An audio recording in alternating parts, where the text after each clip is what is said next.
Hey sports fans, Coach Nick here, and this video is brought to you by the online BBallBreakdown membership.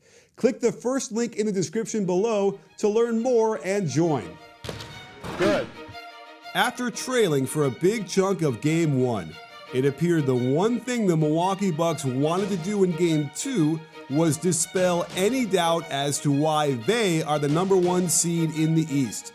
Of course, we know how devastating they've been in transition, but when their half-court offense suddenly started raining down shots, there was simply no hope for the hapless Raptors.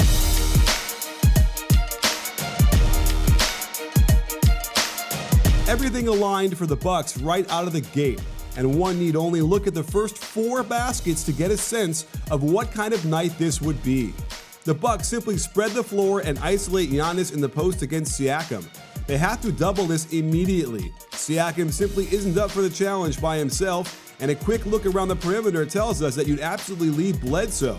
The problem is, what kind of effect is a 6-foot Lowry going to have anyway?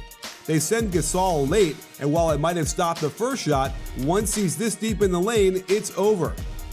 A simple pin down for Mirotic gets screwed up royally by the defense. Siakam looks like he wants to switch with Danny Green for a second, and that's all Bledsoe needs for the gorgeous find underneath, and the Raptors defense has just given up 2 dunks to the one guy they're intent on stopping. This is when you get the sense the basketball gods were shining down upon the Bucks. Giannis bails the defense out with a quick off-the-dribble 3, and the Raptors get this rebound no problem if it's anywhere close to going in. But it's an inch away from being an air ball right to Mirotic, who happened to be there, and they get another layup.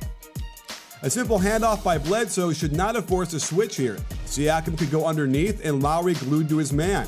Had Danny Green gone full throttle for this steal or deflection, maybe you could justify getting out of position like this, but he just waves at Giannis, who makes the simple pass to Mirotic. While Nikola has been a bit frigid from behind the arc this playoffs, he certainly can hit a shot this wide open, and the route is on.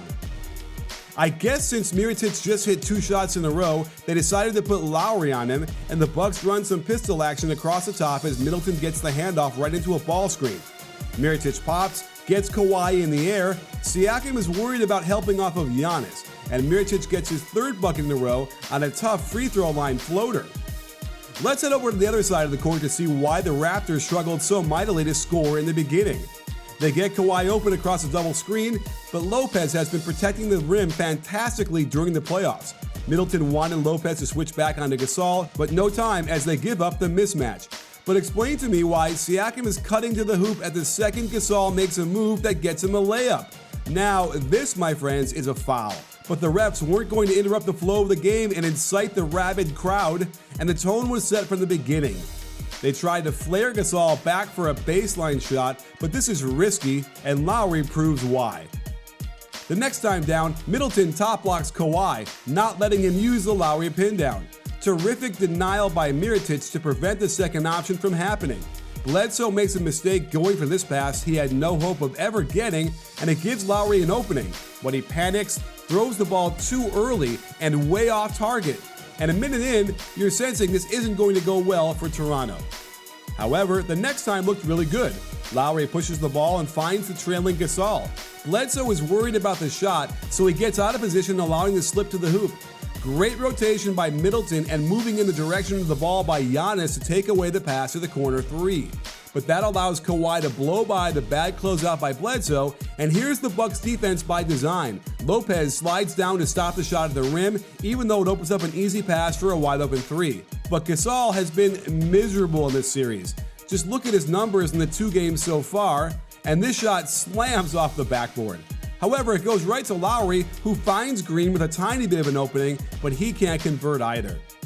Interestingly, Coach Budenholzer had a short hook for Bledsoe, Lopez, and Mirotic, and that spurned a 12-0 run that signaled the beginning of the end for the Raptors.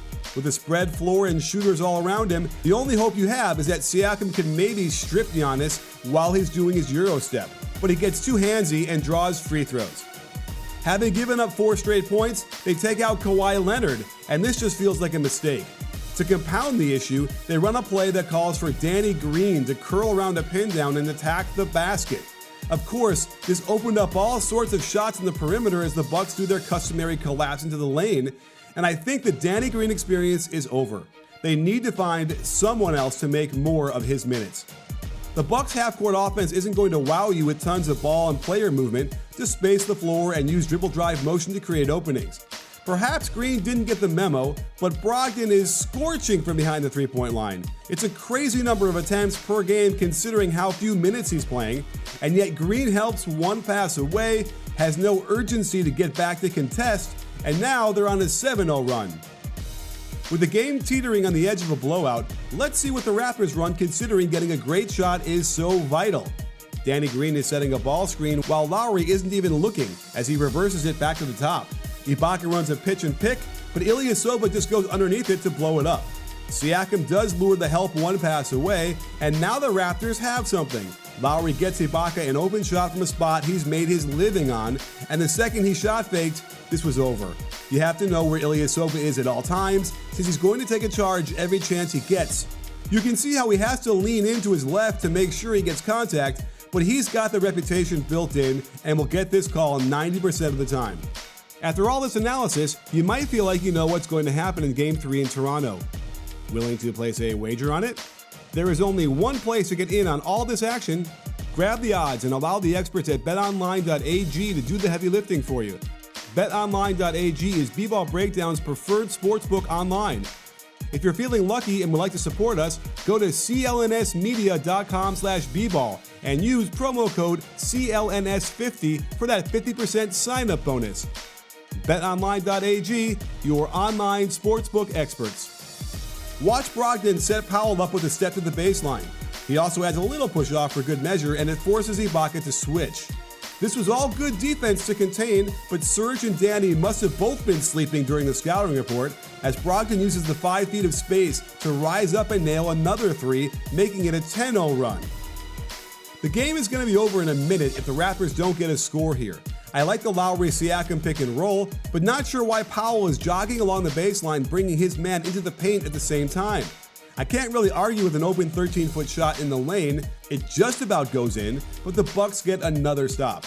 As Hill brings it down court, Ibaka half treats him like he's Giannis, and that puts him a step out of position as Lopez tries to end the game with this shot, but it's not even close, almost getting the impossible wedgie on the opposite side of the rim.